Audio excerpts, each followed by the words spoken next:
Hi friends, I'm Trish Roberts and this is Dee Dee River. We've been on here before and talking about gender issues, and this is about trans and gender diversity myth busting. And Dee Dee has, she's done a lot of work in the LGBTIQ community about queer gender issues, and she's also got a master's in sexual health. And we're not experts or anything, but Dee Dee's also helping write, she's writing legislation for the Tasmanian Parliament at present, and Dee Dee's in the past has written policy for the Greens in Parliament House in Canberra. So she's actually writing legislation for these issues. And would you like to talk about that, Dee Dee? About just very briefly. Australia, at the end of last year, passed same-sex marriage, basically, and made it legal. That required passage of a law after a horrific 3 months of advertising backwards and forwards in a poll that had no meaning, effectively. Yeah, that was a lot of fun, wasn't it, Dee Dee? That was a lot of fun. Yes, all the transphobes and the homophobes came out. This was last year, at the end of last year. It was interesting because most people recognize that most people in Australia are very supportive of gay and lesbian people at this point, and there's not so much homophobia, and that's because so many people have recognized that, you know, they have family, friends, work colleagues, and so on, who are gay or lesbian, and they know that they're nice people, and they have a sense of justice, and they don't want to see friends, children, parents, and so on hurt. And so for quite a number of years, there's been overwhelming support for equality for lesbian and gay people. And so the government has refused to really look at the Marriage Act, and it indulged in sort of a fairly shameful thing of creating a false plebiscite, which was really nothing more than an opinion poll that was voluntary and would have no effect. This is in Australia, by the way. In Australia. Just in case you haven't picked up on the accents. And they said that, and they said that they would have to have this poll before they would consider legislation in Parliament. And if the poll was favorable, then they would consider the legislation. What it really did is give basically the homophobes a chance, the Christian right and that kind of stuff, a chance to spend 3 months pushing homophobia, and they did. And transphobia. And one of the interesting things is, because they know that homophobia doesn't wash much with the Australian public, is instead of homophobia, they tried to shift the ground to transphobia through the whole thing. Aren't they darlings? They talked about the danger of gender fluidity and how, you know, you'll see boys in dresses in school and this sort of thing. Ooh, yes. And they really tried to invoke not a peep about war or about the genocide in Yemen that's taking place, but boys in skirts. That's boys in skirts, something to be very really frightened of course. And they've been trying to basically paint the anti-bullying campaign we have here, which is to try and reduce bullying of LGBTI people, queer people, in schools. They've been trying to paint that as a hideous agenda by the queer people to impose homosexuality on the universe. Yes. The famous gay agenda. Yeah, really. And now there's the trans agenda. Yes, the trans agenda. Yeah. All a million or so of them are going to take over the world. So anyway, one of the things that happened finally, as was expected. At least 2/3 of the people said, in spite of this hideous campaign and people being bashed up and all kinds of hate being spread around, and the neo-Nazis, putting out their stuff, their anti-gay stuff, the thing passed, the survey passed with 80% of the people voting, and which is kind of unprecedented, and 66% of them saying, no, gay people should be able to marry. So anyway, that meant that they passed the law. And one of the outcomes of this is, it's always been the case for trans people that if they want to change their gender identity, one of the things that is required is that if they're married, that they get divorced, because heaven forfend, they should change sex and then be in a same-sex marriage. And so there's been this requirement that they get divorced, even if their partners still love them and still want to live with them and all that kind of stuff, as an extra added punishment for changing their sex. So much for the respect for marriage thing that they always go on about. Yeah. I mean, Robin Banks, who was the Equal Opportunity Commissioner in 2016. Oh, by the way, just hold on a sec. Can people hear okay? Are we both are both levels okay? Joshua, can you hear us okay?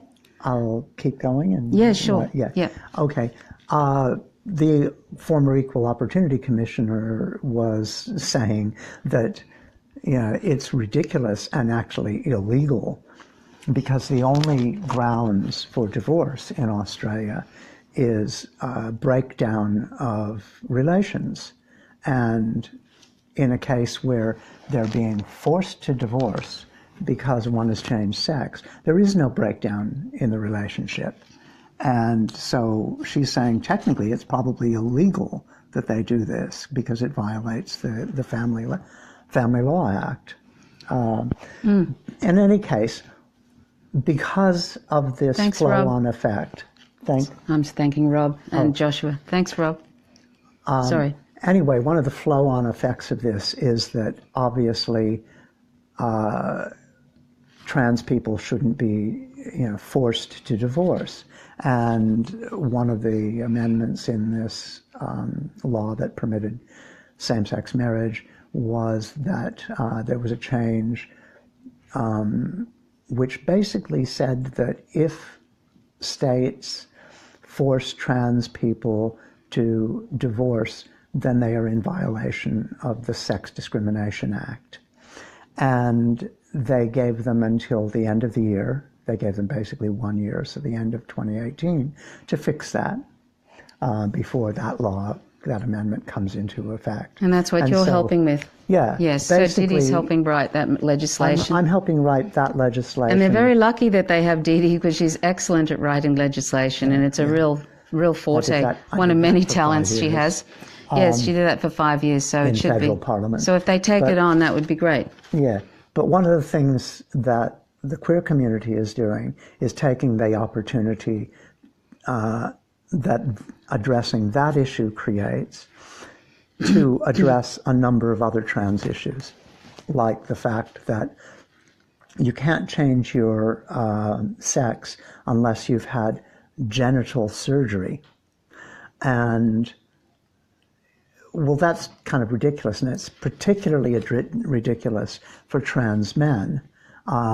It's ridiculous for... I was thinking, shouldn't we talk about, and rather than get into that, shouldn't we can do it this way. Yeah. I was thinking that maybe we might actually talk about, what trans is, first of all, and then what sex and gender is, because not everybody sort of has been thinking about these issues. So if we explain what that is first, and then maybe Didi could continue on talking about that. So we might just start off with what trans is, and then we'll go on to say what gender is, and then what sex is. Yeah. Okay. What trans is, very briefly, is we're all assigned a sex at birth, and that assignment is based basically on a visual estimation. The doctor will look at the genitals of a baby and say, it's a boy, it's a girl, or, oh my goodness. And in the case of, oh my goodness, it has been the practice generally to take that child, that infant, newborn infant, and do surgery on them to normalize them. And this has huge impacts on their later life. It quite often reduces sexual function extremely. For intersex. It's almost always the case. This is for intersex people. And intersex people don't always appear, intersex conditions don't always appear in infancy. Some of them will show up later, but doctors don't know any of that. They know about that. But when they're assigning sex to a child, they're not testing anything. They're just looking. They're saying, okay, these genitals, this looks too small to call a penis, and too big to call a clitoris. So we're going to say, we're going to fix it. And they basically generally fix it by doing surgery to make that person a girl. And then they will write female on their birth certificate. And that's how it is. Basically, you end up being assigned either female or male. And trans people are people who, as they grow up and realize, themselves and have a sense of themselves, they say, look, whatever that assignment was, that doesn't fit me. That doesn't always happen, though, with trans people. That's sort of something, the biological thing, though, of the confusion of what you were talking about, with the intersex thing. Intersex thing. Trans people aren't necessarily intersex people. No. Trans people, this gets into the difference between sex and gender. And gender is where... Sorry, we didn't want to send you off on... We forgot Dee Dee was talking about intersex people then. I was talking about intersex people because that's what you get at birth, where doctors start assigning things. And the forced or the surgery on infants is something intersex people have been fighting for a long time, basically. It's one of their key things that not happen, that it isn't right, and it's often very damaging to them. I mean, can you imagine trying to do a sex change on a newborn infant? It doesn't work well. Yes, there's been a lot of damage done there. And there's been a lot of damage. Psychological and physical damage, yep. Now, what generally happens Jeffrey. is those doctors assign what they call a sex to the child. And they do it purely on observation. So there's no real research done.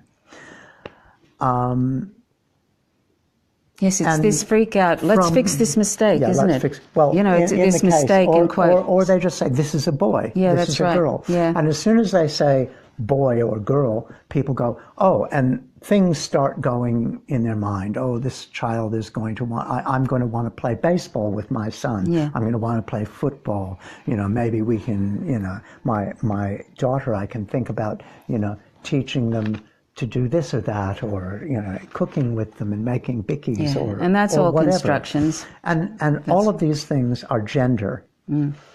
Societies gender people from infancy, from birth, basically, and sometimes from before birth. We have these gender reveal parties now, which is just another excuse for consumption, where parents will call a party on the basis of an ultrasound, say it's a girl, and everything is pink and everything is bows and everything is, And this is even more of a fantasy than when a child is born, because you're talking about a person and what they will be like without that person actually even being there as a separate individual. They're still, a child in a womb. Yeah. But right from the beginning, people start creating these stories about, what this person will be, male or female, girl or boy. And this is where, in general, male and female refers to sex, and girl and boy or man and woman refers to gender. And gender is known to be socially constructed, and you can tell that because different societies and cultures will have different constructions for what girls and boys or men and women can do and how they should behave and how we expect them to behave. And even, Anglo culture has changed over time. Like, it's been noted by historians that in Chaucer's time, women were seen as the randy and very sexually voracious ones. Not men. Yeah. I didn't know that. Yeah. Oh, that's interesting. And we have these things, and it's like a lot of this gender stuff has been constructed, some of it very recently. In the 1800s, children were usually dressed in white shifts, basically, which are kind of smocks open at the bottom, and they were white so that you could stick them in the washing tub and bleach the hell out of them. And they were open at the bottom, not because it was a dress, but because it made it easy to clean the bum of a child. Yeah. And children were seen as children. They didn't get this gender stuff thrown on them, not until they grew up a bit. I was just thinking we're sort of doubling up on our last live stream about this because we're really supposed to be busting some of these myths. Oh, okay. Do you think, or do you want to continue on talking a bit more? Well, I'll talk about this just a little bit. Okay, yeah, because otherwise we'll... And this social construction... We did we did another live stream which talks about this. Talks about some of this and, stuff. And that was a few weeks ago, so you might want to look that one up. But yes, go on. Sorry, Didi. Okay. Anyway, the issue with the boy and girl thing...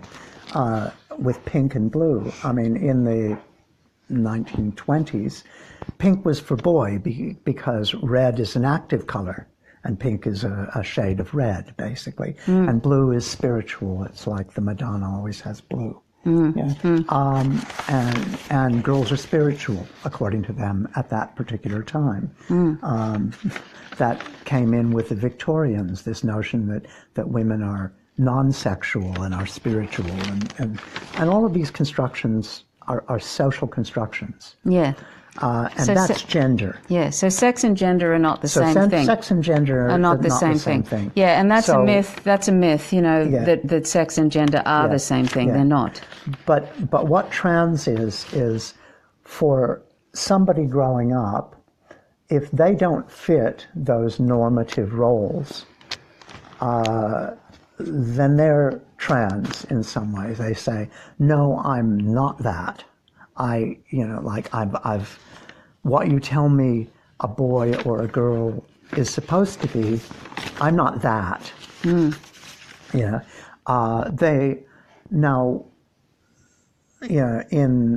earlier times, transgender, or actually transsexual was the first sort of term, because the doctors and people who created these terms were only looking at the most extreme cases of people who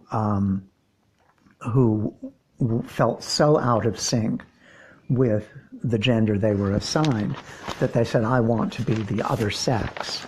And they called those people transsexuals. And really, that didn't start happening surgically until the 1900s.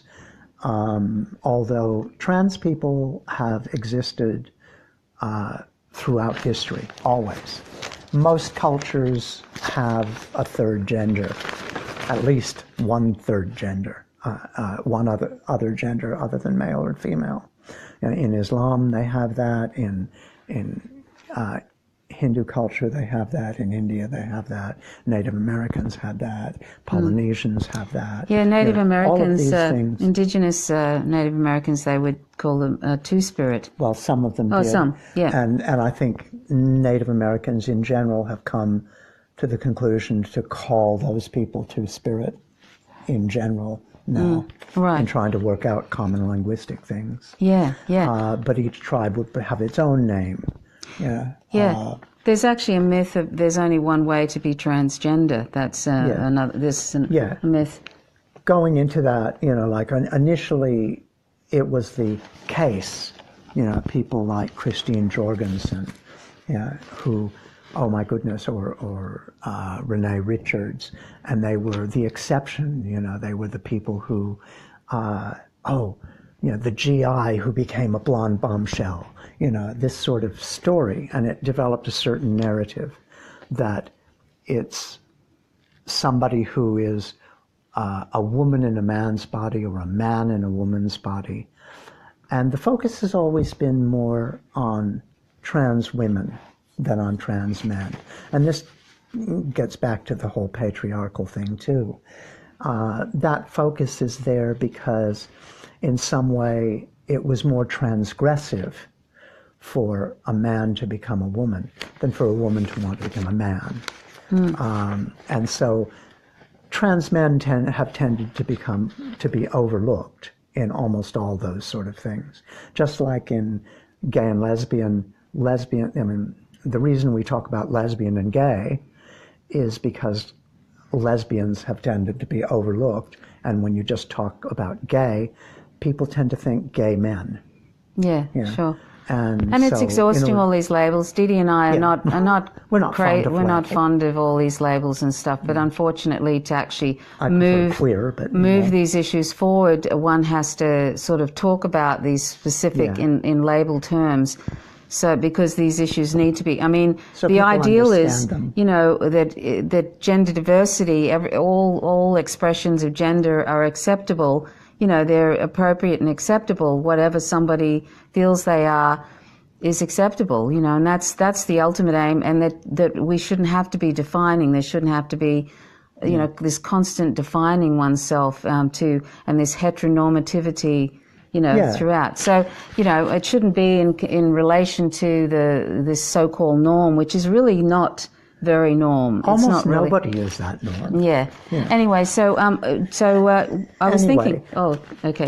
Just going quickly into what trans is still. Yeah. The originally you had the transsexual people, and as more and more people started changing sex, there started to be a social movement among those people who were pushing for rights, among them the right not to be put in these bloody boxes, not to be forced, because part of the only way a person could qualify for that kind of surgery was to perform gender and fit this narrative of being the other binary. Yeah. Basically, if somebody was a trans masculine person, they had to say, well, I was a little born female, but I always wanted to play guns, and I wanted to be a soldier, and I wanted to be, I wanted to have a beard, and I wanted, I want to have, all of this sort of stuff. You have to do the real extreme version of you have to express masculine. the complete stereotype to be able to get past the gatekeepers. To get past the gatekeepers, and the gatekeepers were basically, and they still expect that, don't they? To a degree, they do. Yeah. It's loosened up a little bit. Yes. But there's still a lot of that kind of thing. Yeah. And which is one of the ridiculous. issues has always been, are you trans enough to do that? Yeah. And trans as a term came up when people started, as more and more transsexuals started being active, more and more people came up and said, as this is opening, I don't feel that I fit that gender, the gender I was assigned at birth, but I don't feel like I want to do all of this other stuff and have surgery, and I feel like I'm somewhere between there. Yeah. I might want to live that way, but I don't necessarily want to do all this. Yeah. And of course, one of the other issues is that for and that's trans okay. men, and that should be completely okay. And that should be completely okay. And as trans people spoke among each other, they basically said, to each other, we shouldn't need to be forced into that kind of thing. Yeah. And so the term transgender came up, which included basically anybody who doesn't fit the gender they're assigned at birth. And as more and more people have defined themselves in that way, there's been more and more terms and people who say, look, I don't even like this whole binary thing of going from one gender to the other gender. What are we talking about, one gender and the other gender? It's not, like I'm somewhere in between, or I'm both, or I'm, I just don't want to play that game. And so you get more and more people saying, look, I want to be outside of that gender binary. And you get the non-binary people. Yeah. And there's more and more people, as that becomes possible, as more and more people say, that's where I am, more and more people feel empowered to say, that's where I am. Yeah. And so you get more and more people, basically there's been an explosion of people who say, fuck these gender norms. Excuse me, I shouldn't say that. Well, we're trying not to swear. Stuff these gender norms. I don't want to play that. And, I'm here somewhere. And trans has come to be used as a term that does include non-binary and does include the whole spectrum of people who are not happy with the gender they were assigned at birth. And I will say gender assigned at birth because those doctors have never checked really the sex. And so, one of the myths is that, letting children identify as transgender is harmful, and that children are too young to know if they are transgender, and supporting a child who identifies as transgender is child abuse. That's a myth. And would you like to talk about that, Didi? Yeah, basically, people are trans. If they're trans, they're trans, from the beginning, pretty much. And some of the stories are quite extraordinary. Yeah, but anyway, yeah. You get some people, and quite kids devastating, who will say straight out, they're born assigned female, and they'll say, no, I'm a boy. And they will insist that they are a boy. And, they often look kind of like boys, and they, whatever that means. Whatever that means. And, but they're very insistent. And if they're denied that, and the same goes in reverse if they see themselves as little girls. And if they're denied that, very often they will become depressed, isolated, withdrawn, go into self-harm, go into suicidal behavior. Yeah. Can I just you're really hurting these people. Yeah, if they were allowed, if society was just okay with whatever gender expression you felt like you wanted to express, then these children wouldn't end up having these terrible depression and all of that Didi just mentioned. Yeah. That's the problem with having a society where there's these strict ideas, these social constructions of gender, the binary thing. And, children, no matter who, they should be able to just, we should just be able to grow up and express the gender, whatever we want to, that would be a healthy society. And then we wouldn't have all this, we wouldn't have to have all these labels. Yeah. We wouldn't have to have all this sort of freaking out. Of course, that doesn't fit into the patriarchal sort of, patriarchy model, the patriarchal model. But anyway, a whole lot of terrible side effects happen because of these constructions being enforced. Whole thing. I mean, you have the few kids who are really that assertive that they are the other gender, and these are the ones that make the news. And these are the little girls who get to wear pants, or the little boys who get to wear a dress or something to school. But what about all those kids who aren't in that really extreme thing? A lot of times, especially where schools have this real gendered thing, that, you know, the boys over here and the girls over here and this activity and that activity, and everything is sort of split by gender. And in Australia, in schools, kids wear uniforms. And that's basically so that you don't have class put in as strongly. Everybody has the same uniform. But they're often gendered uniforms. You know, girls wear skirts, boys wear pants, and this sort of thing. And all of that stuff, you know, it kind of does your head in.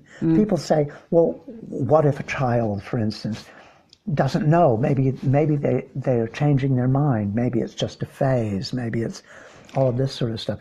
Well, so what? Yeah, and they wouldn't be freaking out. And they wouldn't be freaking out, Dee Dee, if we didn't have these strict gender norms. If we didn't nobody would be freaking out. They'd go, okay, you know what I mean? Okay, that's okay if you want to wear whatever you want to wear, or whatever. It just wouldn't be an issue, and that's the sad thing. It becomes an issue because of this socially constructed binary. And we have to move beyond that. For children before puberty, I mean, it doesn't matter what they say they are, or how they dress, or what games they play, or what toys they play with. You know, if they change their mind, they can change their mind. They can play with dolls one day and play with guns another day, and, you know, play with whatever they want. Play with bridges the next day, and play with Hopefully horses. They don't want to play with guns, but anyway. Well, I'm talking about toy guns. Sure. I'm not talking about real guns. I know you're not. I would hope that they wouldn't want to play with any kind of guns. I just wish they'd stop producing stupid toy guns and stuff. Anyway, go on. But part of this thing is capitalism creating these gendered toys. Yeah. If you have gendered toys, as opposed to things like blocks or something like that, then you can sell people things, and if they have a child of the other gender, then you have to buy a whole new set of things. And that's part of the whole thing of this pink, blue, you know, bows. Yes, in the United Barbies, States, they're making little pink rifles for girls and stuff. I mean, good Lord. But anyway. But how perverse is that? Yeah, it's very perverse. But the thing is, you know, kids, you don't need to do anything. No. Just let children play. Let children investigate. Let children find their own identity. I mean, are we really expecting or demanding that in order to have any kind of recognition of how they are, that a child must be certain of their identity at age 6? Or something like that, you know? No, I mean, that's ridiculous. Yeah, you know, a lot of trans kids do know that. You know, kids who are ultimately trans. But what's that say? I don't know. Anyway, a lot of kids do know that, trans kids. And a lot of that does carry through. But I mean, why demand that of children? And what about all of the kids, you know, who aren't trans enough? But I mean, they're still not happy with the gender roles that are being put in. I mean, these gender roles are ridiculous, a lot of them, and they're not good for them. You know, if you look at the way the research on kids and their adoption of normative gender roles, those kids that most strongly internalize normative gender roles often have a whole range of outcomes that are adverse. You know, they have higher levels of alcohol consumption. I'm talking about later in their life as well. Higher teen pregnancies, lower economic outcomes, lower academic outcomes, higher levels of domestic violence, higher levels of substance abuse, a whole range of things that go along with those normative gender roles. Yeah. It's been shown that those aren't good. Yeah. I mean, we've seen we talked a little about toxic masculinity, which I'll just reiterate. Yes, Toxic masculinity hold on a doesn't sec, mean... excuse me. Somebody just mentioned, oh, we don't care about this, just do what you want, there's babies dying. Exactly. And one of the reasons that's to somebody who obviously doesn't want to hear this, this is somebody that made a comment just before. Yes, there's babies dying, and part of that is part of the patriarchal thing of basically domination and destruction. And this starts very, very early on with these stereotypes of not allowing boys to be empathetic and sensitive, and not allow, and basically that goes on from there, and making sure that they fall into line with that particular construction, social construction of what boys and masculine's supposed to be. So it starts right here, Patty. I just thought I'd mention that, the killing and the dying starts right there from when we kick sensitivity and empathy out of male children and vilify them and demean them when they show any sort of kindness and softness towards. Now, I'm not saying everybody does that, but it's still in the mainstream media. This toxic masculinity stereotype is promoted as good, and it's still in schools. And there's a way of keeping children in line without even saying it. And it's very good for creating your future armies. So, Patty, just think of that next time. Oh, and for that person who says, do you want to reshape boys into females? That's funny. You must have missed the beginning there, Jer. Just keep listening. Basically, we don't want to reshape anybody. No. We want to allow boys into people... females. What does that even mean? Yeah. Boys into females. You're actually ascribing a sort of a gender, a sort of a social construct onto females. Why should females and males, why shouldn't everybody be empathetic and care about others and have a strong sense of justice and care about non-human animals? We're both vegan. Care about non-human animals and stop exploiting them and enslaving them and stuff, right? Stop eating, wearing, and using them. So doesn't that sound like something human that we should all be aspiring to? A human value, being human, instead of this, this is the male way of being and this is the female way of being, and that, no, the two should meet. How backward is that? And it's all social constructs. Where did it come from? Think about where it came from. One of the reasons that you see politicians carry on about, oh my God, you're going to see boys wearing dresses. And you don't ever hear them say, oh my God, you're going to see girls wearing pants. Partly that's because women are already wearing pants. Thank you. But the main fear around men or boys being more feminine and breaking out of that masculine normative role is that masculine normative role is really important in maintaining your armies and your military and that whole domination of nature, domination of women, domination of other nations. That's basically what how else is it useful for a boy or a man to be tough, to be strong, and not to show emotion, and not to show pain, and not to show their feelings? How is that useful other than to desensitize them so that they can be oppressive? Now, obviously, there are good things about being tough and able to deal with adversity, to being strong and able to stand up for yourself. but they're not teaching people to stand up for themselves. They're teaching people to stand up for their country or whatever. Yeah. Yeah. And also, and why shouldn't women stand up for themselves, and why shouldn't women be tough, and why and in fact women are tough, and interestingly, we deal with shit all the time. Yeah, and interestingly, white males are these shootings that happen, these mass shootings, like the most recent one that's got in the news. I mean, there's shootings all the time. It was actually in Toronto with the van. That, as usual, there's that particular person actually had a real misogynist beliefs.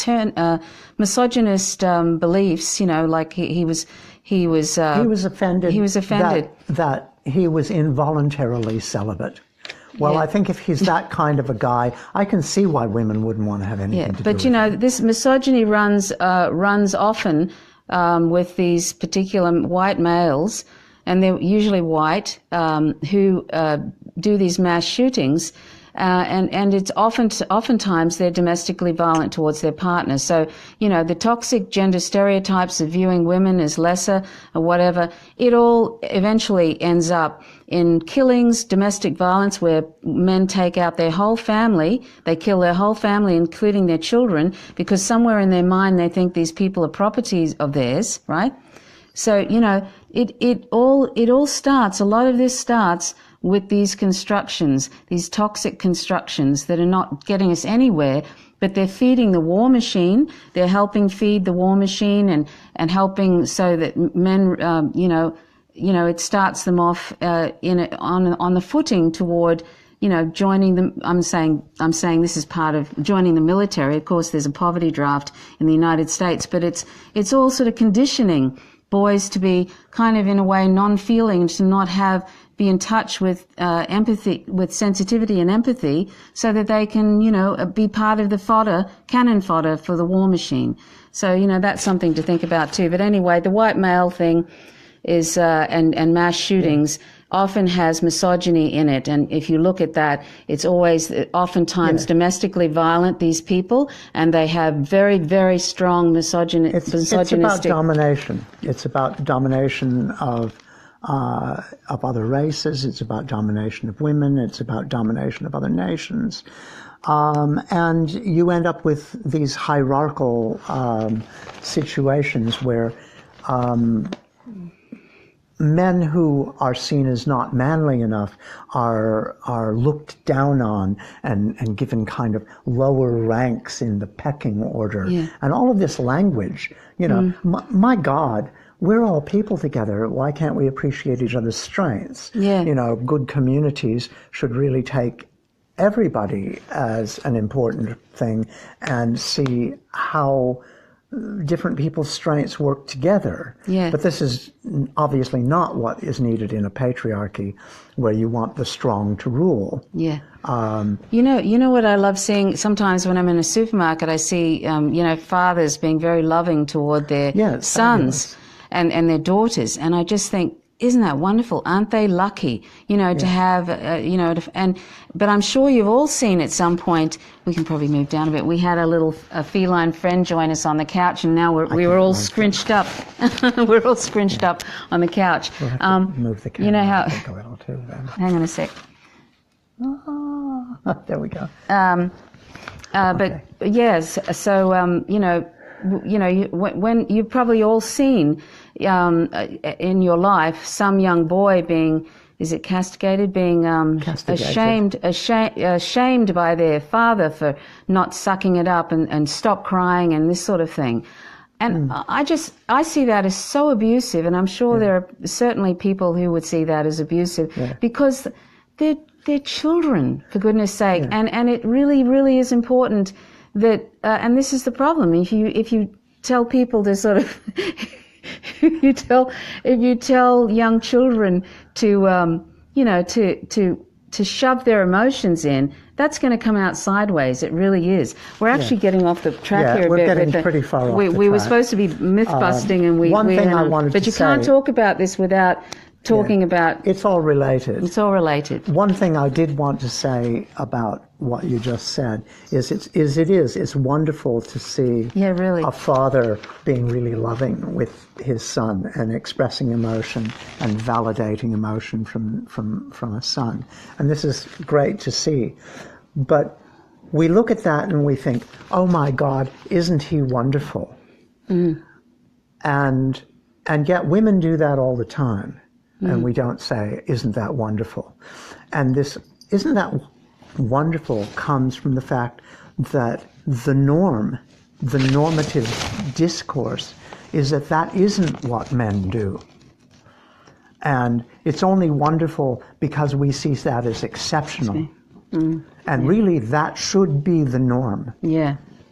And when we get to the day where we see that and we're just touched in the same way as we see, exactly the same way as we see a mother, being loving to her child, then we'll start to be somewhere. And anyway, we should get back to the trans and stuff we'll release ourselves from these prisons, because they are prisons. I mean, I just think it's atrocious that still today in the 21st century, 2018, we have people trying to suppress young boys from expressing emotion and expressing fear and expressing, love and affection and empathy. I mean, creativity. Isn't that sad? Yeah. Isn't that sad? Because it's all there. It's all there, and it will come out sideways, and it is coming out sideways. None of these are masculine or feminine and it's traits. Killing. They're human traits. Yeah, they're human traits, and it's killing those boys, and it's killing others because of that too.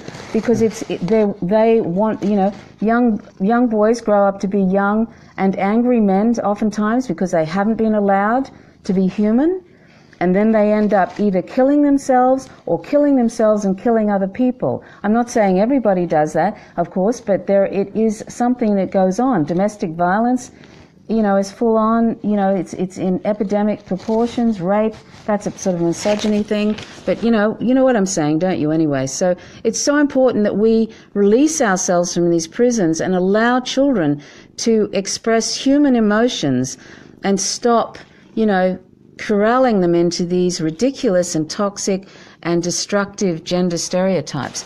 Anyway, let's get back to the myth busting. We went right off, didn't we? Yeah. So, and as Rob says, most of our time is actually spent dealing with imperialism. Yeah. I do a show, The Naked Empire. Most of the time. Well, it's not a show really. I do a live stream on Real Progressives and on my page, The Naked Empire. You can find that at Empire Laid Bare.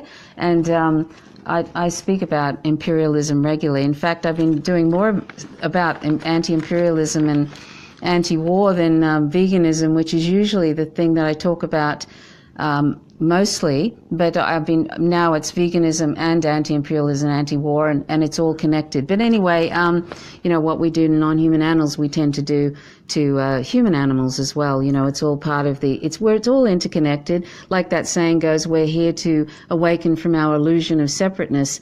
It's all interconnected, what we're doing to, 99.99% of the population on the planet, non-humans, we do to human beings too. Anyway, but, that's another thing. I'll be doing a veganism live stream in the coming week probably, and hopefully you'll join me then. But The Naked Empire, yes, and hopefully I might be lucky and get Abby Martin. I was speaking to Abby Martin just tonight, and she's been very busy lately, and she's always very busy, but maybe I'll have the opportunity to talk to journalist Abby Martin, who does the wonderful The Empire Files, which I mention regularly on The Naked Empire, and she's great. So that'll be something to look forward to. But anyway, let's get back to this. Wonderful. Yeah, really. Yeah, Abby is just...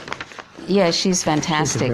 So let's have a look at some of these other myths that we have here, Didi. Oh, actually, we could talk about.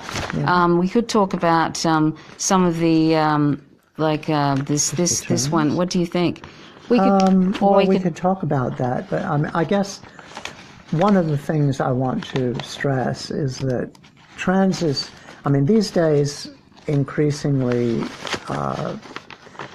trans is giving way to a different term, which is gender diversity.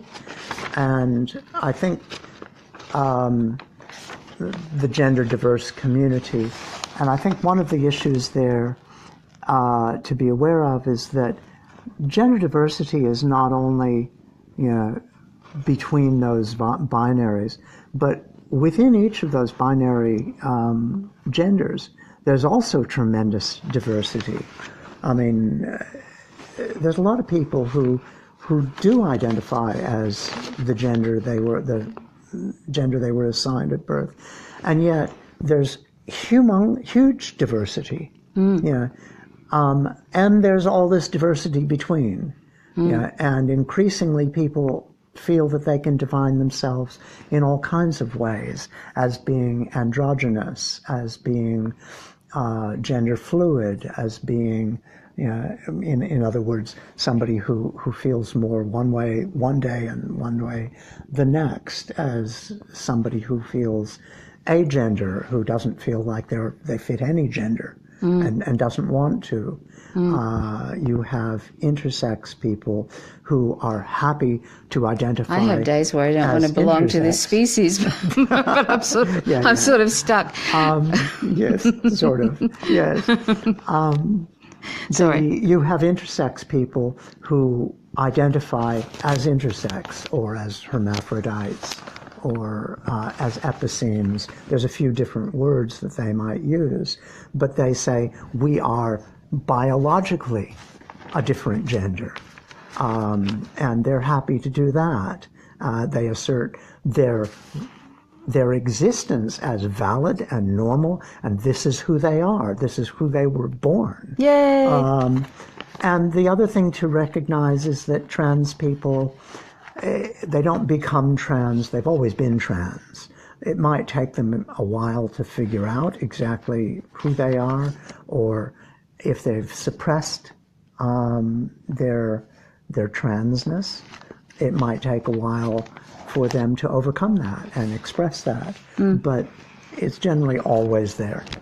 Yeah. Does anybody have any questions? Not that we are putting ourselves here as experts or anything, but like I said, Dee Dee's done a master's in sexual health, and she's also has work with trans people. A lot of work with trans people and the queer community, and she's also writing legislation in the Tasmanian Parliament to hopefully improve situation for LGBTIQ. To address a number of issues. Yeah, to address a number of issues that are problematic. People. She's very good at writing legislation. She's written legislation in Parliament in Canberra for 5 years for the Greens. Anyway, don't need to keep. No, no. I'm just saying there are new people that have come on. Hi, Jeffrey. Jeffrey said, "True. The cemeteries are full of once angered young males who never mastered self-control and subsequently."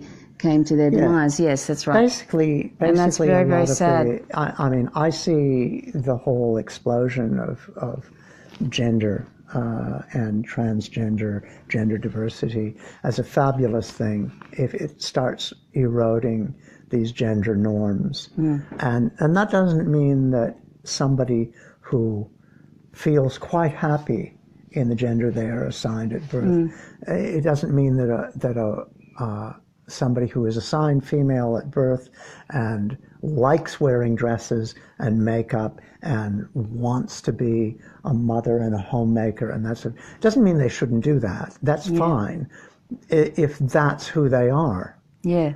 But it isn't something that should be imposed on everybody who is female by virtue of the fact that a doctor looked down and went, oh, they're a girl, or, oh, they're, I better fix this. We should explain what cisgender is. Okay. Cisgender is just a term. My understanding is it actually came from chemistry, and in chemistry, biochemistry particularly, you have molecules where they're complex and the shape of them matter. And if you have two different, you have a carbon chain and you have two different elements of the molecule on either side, that's transgender, it's a cross. and if it's on the same side, that's cis. So you can have something, a chemical that's got cis or trans in it. Okay. And when trans people wanted to talk about people who were not trans, rather than call them normal people, which makes them abnormal people, or genetic people, genetically this and that, which brings up genetics, which most people don't have a clue what their genes are like. Yeah. They said, well, if we're trans, then they're cis. It means that their gender aligns with the gender they were assigned at birth. That's all it means. It's not pejorative. It just means that the gender they're assigned at birth and their gender identity are the same. Yeah. So, Didi, can we explain some of these? There's seems to be confusion that trans people are transvestites or they're cross-dressers or whatever. Yeah. Can you explain the word transvestite and? Okay. Transvestite is actually a term that's fallen out of favor. It was a medicalized term. The early psychologists created it as a disease in the same way they created homosexuality as a disease and transsexuality as a disease, or a condition, a mental health condition. Yeah. Are you talking about Freud now? Well, I'm talking about Krafft-Ebing and people like that. Krafft-Ebing actually used the term inverts. He saw basically homosexuals as being gender inverted. Interestingly, homosexuality didn't come up as a word until later on. It's a fairly recent word. He saw them as inverts because they were attracted to the people that people of the other gender should have been attracted to. Hang on, we're getting off the thing about trans. Well, that's what I a gay person was. Transvestite was somebody who dressed in the clothes of the other gender. Now, and it's a pathologized term too. It's a pathologized term. It's one that was used by psychologists but people like to fuse it all together with the transvestite, the cross-dressers, and all of that. They like to. Some people, it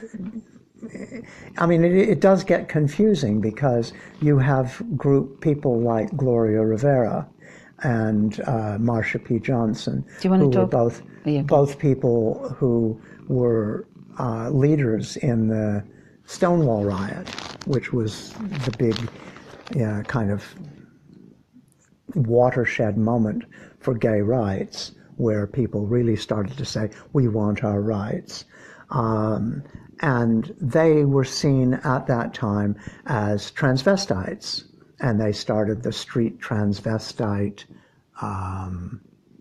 something revolution. I don't remember what the A stood for. Star. Anyway, they called themselves street transvestites, but they were people who were dressed, who were assigned male at birth, both of those two people, and were living as women, who were dressed as women and so on. And they were also into the sex work community and into the drag community, which is some place where you could do that sort of thing at a time where that cross-dressing was illegal. So and they used that term, but today, and I think Gloria Rivera even acknowledged it, later on she probably would have been called transgender and would have considered herself transgender. It's that transgender as a term wasn't even invented until 1965. We're not a fan of all these terms anyway. I just thought I'd put that out. All these terms. Yeah, we'd rather all these things just get thrown out. Yeah, we're just trying to explain the different terms and stuff. But anyway, it was a term it was a pathologized term for cross-dressing. Yeah. But it generally, quite often, it was applied to people who today would be called trans. Right. And cross-dressers, what would you... Cross-dressers are people who, for one reason or another, dress as the opposite sex, who like to do that. Or how the idea of how the opposite sex would dress. It's sort of like these are constructions of... So it's sort of like they're doing the binary thing. This is, it's a separating thing. They talk about cross-dressing as separate from transsexuals who want to change their body with hormones or whatever. These are people who are only changing their clothes. And it's kind of a weird term because it's meant to separate those people on the basis of whether there's medical intervention or not. But is that an important thing? Is that a real distinction? I mean, it doesn't say anything about where people's identities are, and it doesn't actually, like cross-dresser, all that means is you're wearing clothes of the other sex. I mean, for God's sake, there may be all kinds of reasons you're doing that.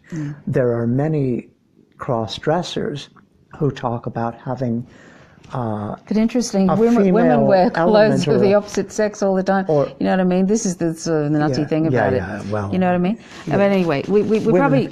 Let me finish. Yeah, sorry. Go on. Okay. For cross-dressers, some of them may actually have an identity. They say they have like an identity within themselves. They might see themselves, they might be assigned male at birth, see themselves as male, but with a female aspect that lives inside that needs to be expressed and released sometimes. And it's almost like a, whatever that means. Split personality, whatever it means. A split personality. Or it might be gender fluidity, or it might be all kinds of things. The thing is, we start assigning all these terms. And it's one thing for people to assign their own terms. Split personality, terms. I'm not sure that's a good... Well, okay. You mean multiple like personality. Oh, okay. Okay, anyway. They talk about it, some people talk about it as having a side of them that is a woman that they need to express. Oh, okay. There's other people for whom,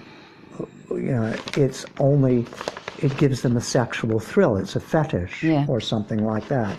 There's other people who actually live in the guise of another gender because they are transgender. Yeah. And all of them get called cross-dressers. Right. And so these terms start losing any kind of meaning at all. Yeah. Anyway, let's talk just as we sort of wrap this up. Let's talk about what the issues are. Have we already addressed that? What the issues are for prepubescent trans children? Okay. Basically, that's the one we started with. Right. For prepubescent trans children, this is before puberty. For kids, you really can just let them express their gender. We should just be allowing them to explore their gender, explore their creativity, explore their feelings. We should just let them be in the world. We shouldn't be trying to force them into any kind of gender role. And shouldn't allow a school to be doing that either. And that includes school. I mean, I'm talking socially, institutionally. Yeah. In all aspects, we shouldn't be doing that to children. And let them find their own identity within that. Yeah. In the whole of diversity, not either male or female, but anywhere they want to be. For once somebody hits puberty, they start undergoing changes, physical changes, differentiation, many of which are permanent. And unchangeable, like skeletal changes. Women will have wider hips, men will have wider shoulders. You get the lowering of a voice. You have growing of facial hair, growing of breasts, that kind of stuff. And if somebody is trans and they have to go through puberty, and they don't see themselves as that gender, it can be really difficult. And this is where you get a lot of problems for kids, and it becomes much sharper. You often, as long as somebody is a child, they may be able to play in all kinds of ways. When they hit puberty, all of a sudden they're being forced into these changes through their biology, and they may not want these changes. They may they may feel that this is all wrong. And at that point, if you're not going to acknowledge that in a child and say that they have an understanding of themselves, then the best thing to do would be to give them puberty blockers, or hormonal blockers, excuse me, which will block or delay puberty until they're old enough that they're seen as being able to consent and make their own decision. If you don't do that, you're basically imposing a gender on them, a physical gender on them. Things that if they are trans, that they may have to do surgery to change. And if you allow them to use hormone blockers, then when they reach an age where they're deemed to be able to consent and make their own decisions, if they make the decision that that's not the gender they want, they can be taking hormones of the other gender, and they can go through puberty in the gender of their identity, and they can avoid all of those changes that they might have to try and alter surgically, and they can actually get the changes that would be appropriate to their gender of identity. And so for pubescent kids, it becomes really important. It becomes critical, and that is anybody from 11 or 12 on, and it becomes very critical for that. Interestingly, a lot of trans people, there's a lot of people join the green, things like the Green Berets and really tough outfits, aren't they? Don't they? To sort of prove something that they're, you'll actually find that a lot, and there's a lot of trans people in the military. You find that generally with men, where if they are suppressing, if they've grown up in an environment which is really hostile to recognizing trans issues and supporting transgender people, if they're punished for any kind of deviant behavior, in gender terms, then they will often try and suppress the feeling of that they are the wrong gender, and you end up getting them then like going into the military. And this is something, the military has done research in that, and they said that, of people in the military who've applied for assistance in gender change to the Veterans Administration in the U.S.,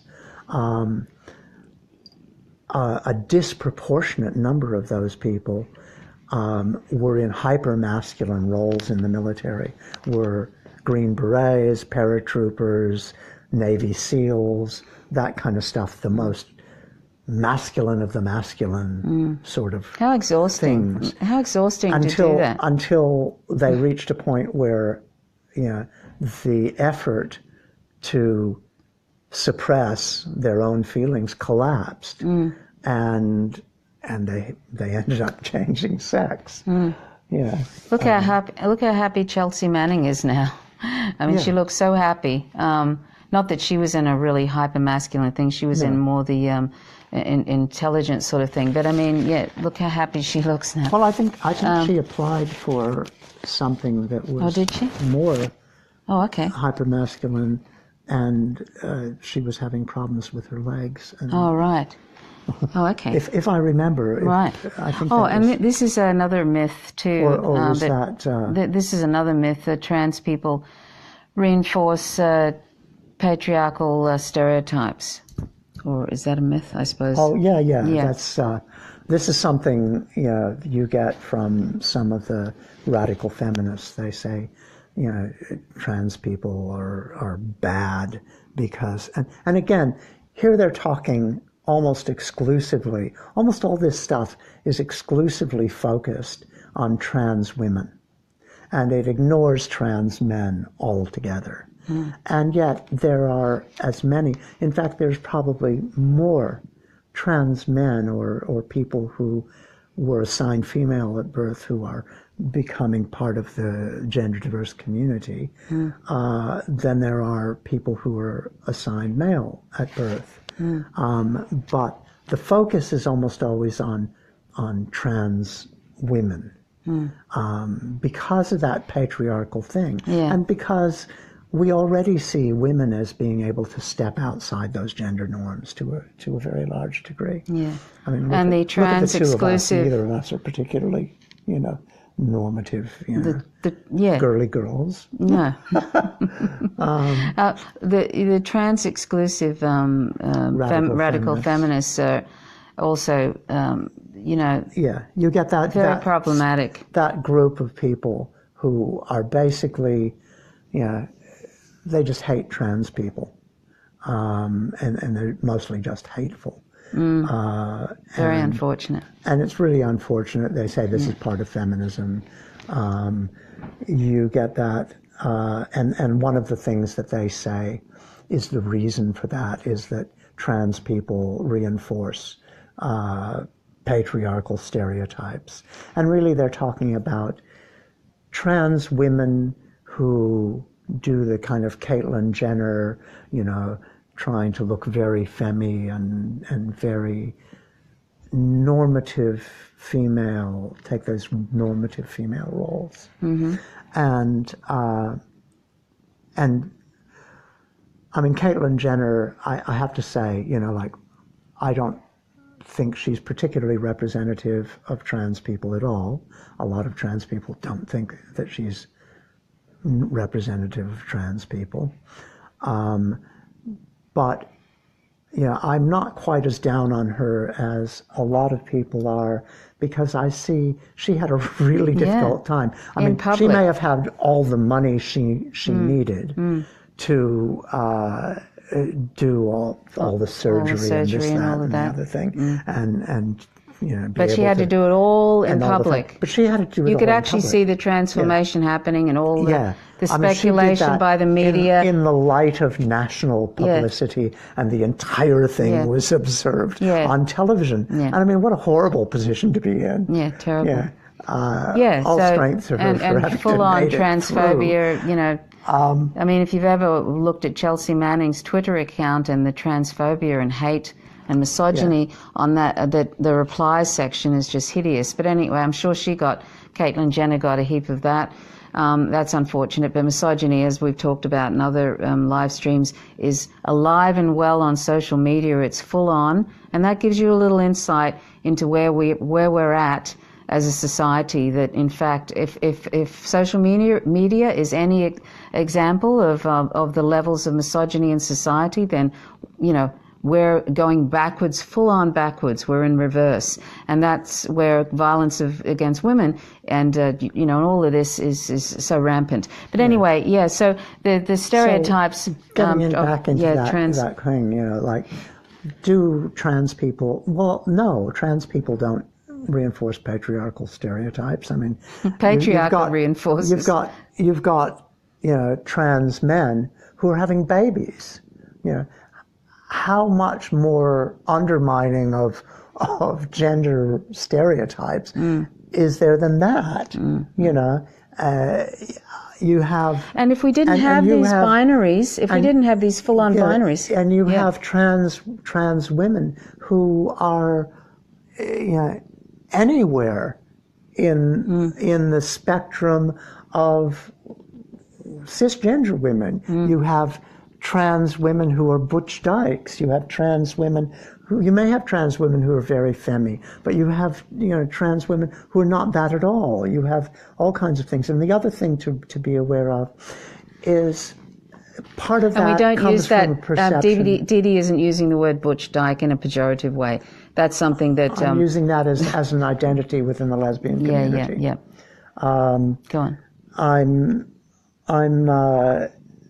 In terms of the patriarchal society thing, you have women who, trans women who are anywhere in between there. You have the whole range that cisgender women have, and that's huge. Anything a cisgender woman might identify as, a trans woman might identify as. And then there are all the people who are non-binary, who feel like they're outside of that.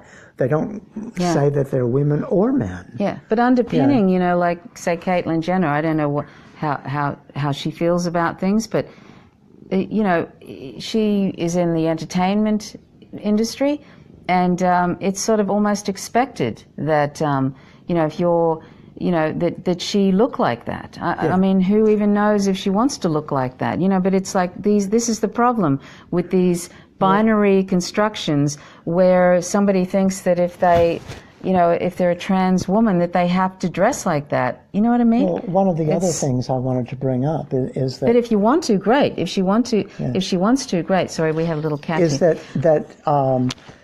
within these binaries, you have the people who fit into those binaries. Oh God, you say something. I've lost my train of thought. I'll say something. We just had a little... I know what I was going to say.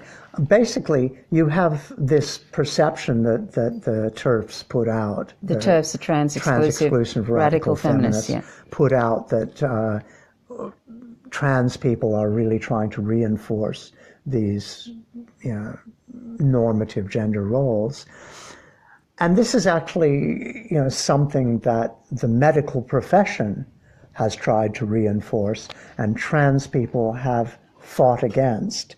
Certainly, they've been fighting against it since the 70s and 80s. You've got people like Ricky Wilchins and stuff like that who, started Transsexual Menace, who they've been fighting against all of these pressures by psychiatrists that if you don't fit these normative roles, you're not trans enough and you will be denied hormones or any kind of medical intervention. And it's hard enough to get that medical intervention.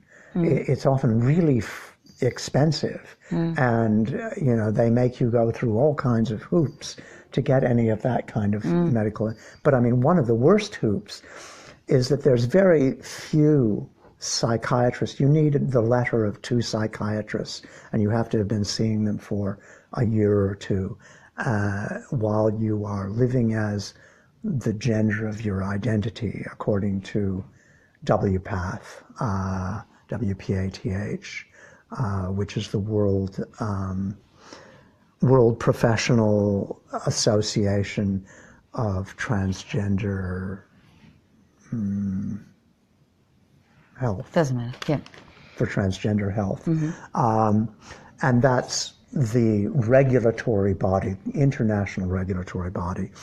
And that has had this thing of you have to live as the gender of your identity for 2 years before you are able to get surgery. You have to have a letter from 2 psychiatrists. And the problem is there's very few psychiatrists who will write that, and they become gatekeepers because without their permission, trans people can't get that. And they often insist, for instance, for a trans woman, if she comes in a female pantsuit like Hillary Clinton wore, even although she may have jewelry and makeup, they'll say, "You're not serious enough.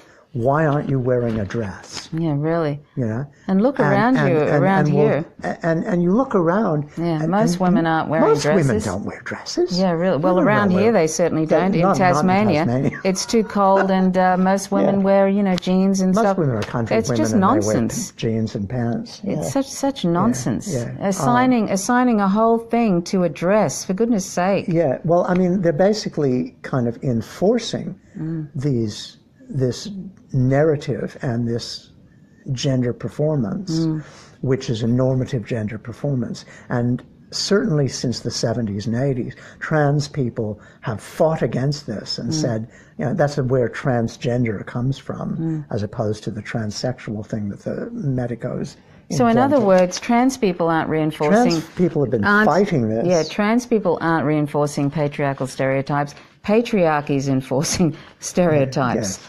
And doctors are just part of that, and they're just falling into line with patriarchy. In the form of the medical professionals who are almost all male. So in closing, Didi, if somebody was to seek advice on if their child, or if they know of a child who is saying to them, that I feel like, say, if they're they've been, if they have any questions, what's a good way to respond and to sort of to support that child, like if they're questioning themselves and. Okay, if it's a child, before puberty, then you should really be allowing them. You shouldn't be pushing them one way or another. You shouldn't say, "Oh, you want to be a girl? We'll get you a dress and we'll get you a Barbie." No. If the child wants a dress, let them wear a dress. Yeah, let them wear a Batman costume. Let them wear whatever they want. Let them wear elf ears. They're children. Yeah. Let them wear God, a unicorn horn. Let them wear a unicorn horn. They're children. Let them explore. Let them play. Let them be a dinosaur. Let them be a dinosaur. Being a dinosaur is probably not going to last very long. But the thing is to support them, to support their creativity, to support their own exploration, and not to get hung up on this gender stuff, not to go, oh my God, my little boy may not be a real little boy. Maybe he'll end up gay, or maybe he'll end up, he'll end up one of those trans people. Oh God, You don't worry about it. Yeah. You don't need to worry about it, and support them if they want to wear a dress in school. And seek out support defend groups. Their right. Seek out support groups. Yeah. Get support because that's very, very important. And particularly support groups, which are supported and run by the trans community. Yeah. Because the trans community will give you better advice than medical professionals. Yeah. The medical professionals get caught in this other model. Yeah. The pathologizing and the pathologizing and the rest of this stuff. They're still caught in that, really. Yeah, they're still caught in that, and it's better to kind of avoid that until you need some sort of medical intervention. Yeah.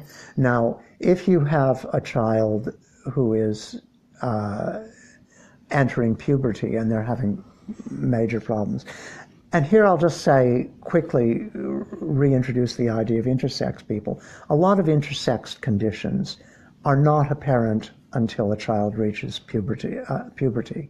If they have something like Klinefelter's or something like that, which Klinefelter's is,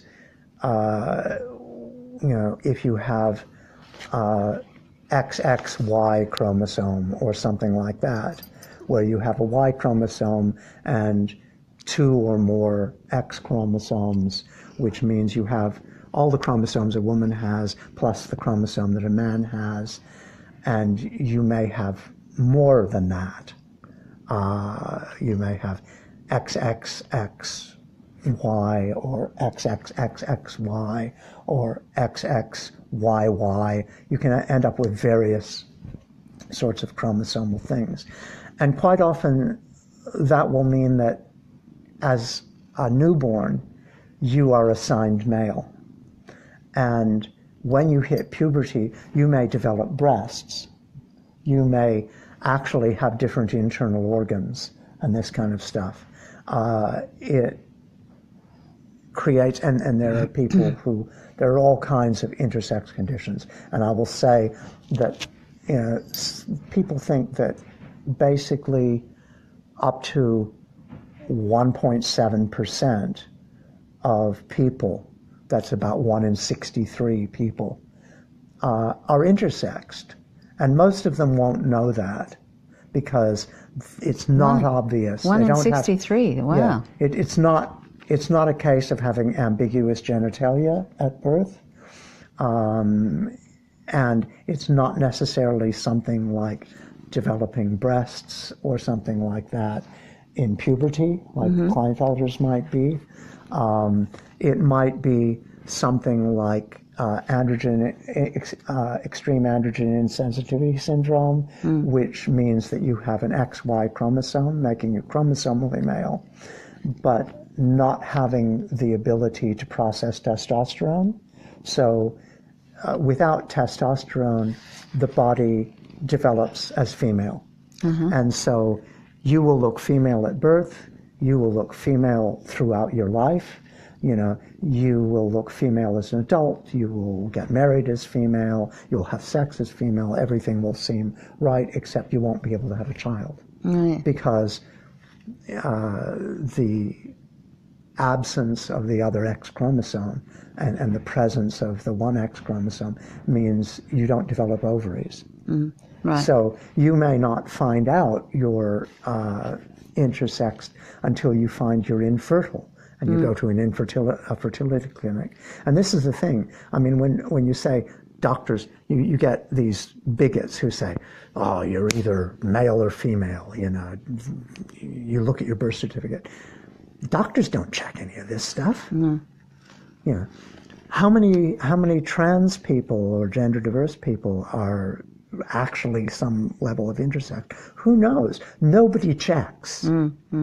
Nobody checks this stuff. Yeah. And there are all kinds of developmental situations of intersexness. Yeah. There are people who are mosaic, and they have more than one set of genes. There are people who are chimeras, who have both a mix of cells, some of which are male and some of which are female.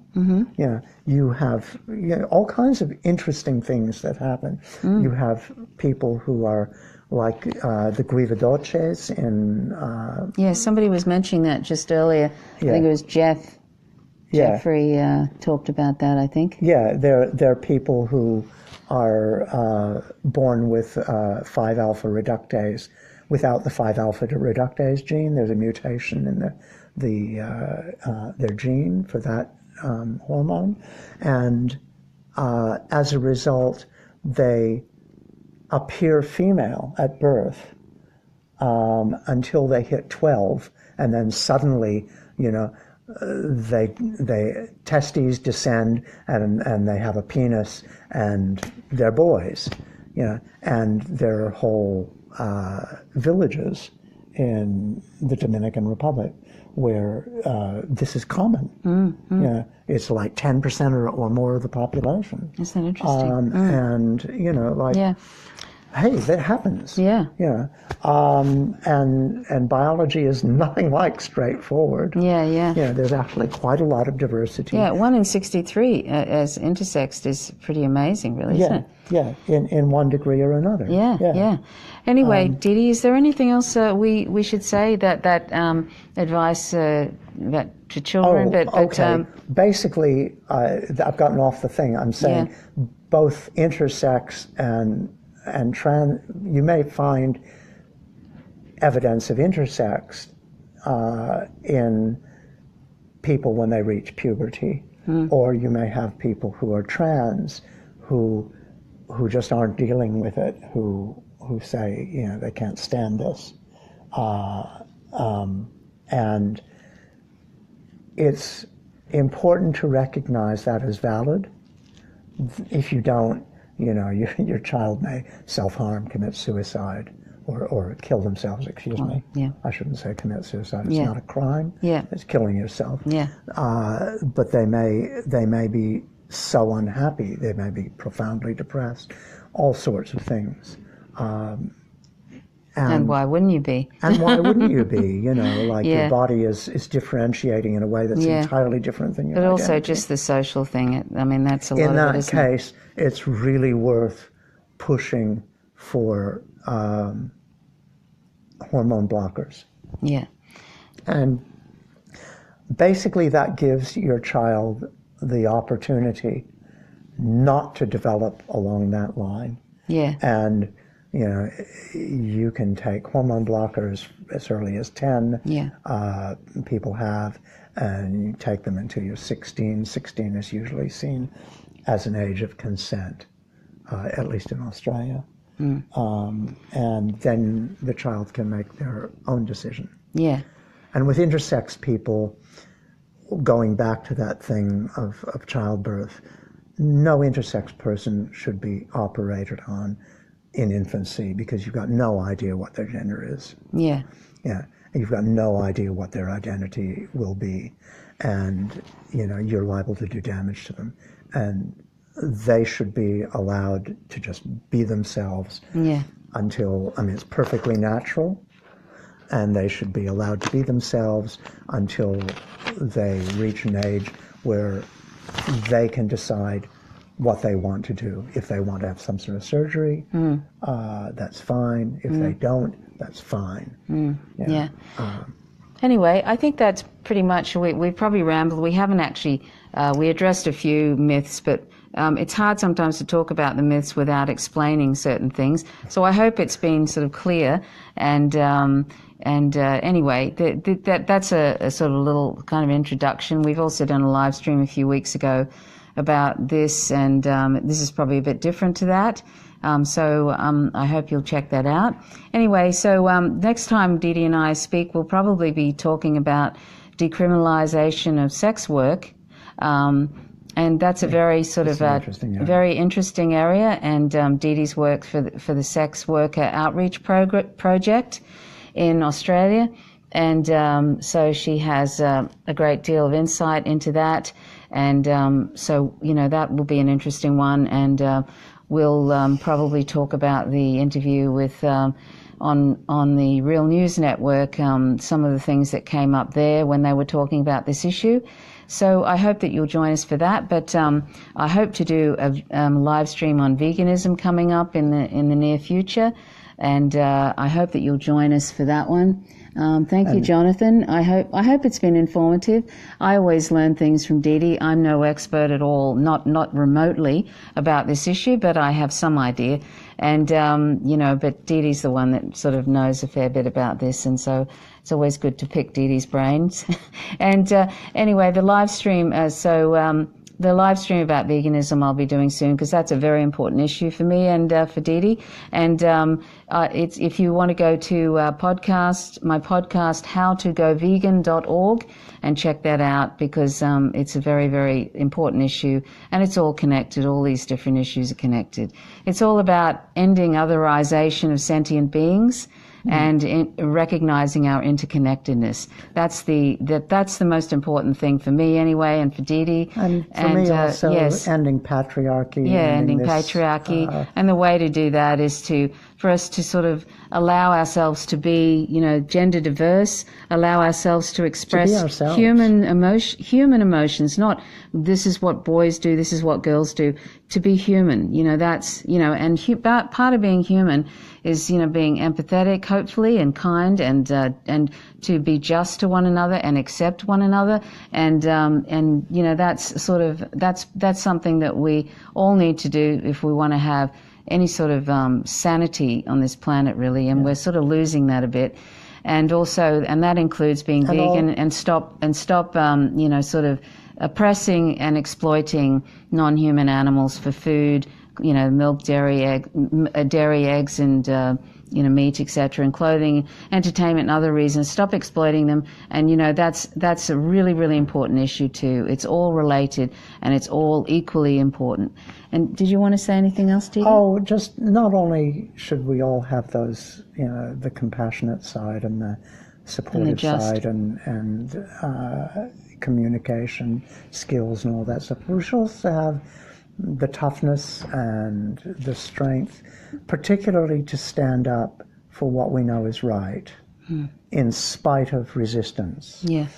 We need to have the ability to see that, for instance, the wars that the United States is these white in, supremacist wars, and these things are wrong, and stand up and say it is wrong, and we need strength in those areas. I mean, those are qualities that, regardless of gender, all people should have. That level of integrity, that level of being able to make sacrifices, being able to and in order to do those things. Strong anti-war movement, strong anti-imperialist movement is in all our interests, and it's also, pushing against, it's anti-racist, it's pushing against white supremacist patriarchy, and that's what we need to do. Anyway, so that's all we'll talk about right now. We've kind of been rambling a little bit, so thanks so much for watching. My name's Trish Roberts. This is Dee Dee River. You're watching Faint Signals from Vega.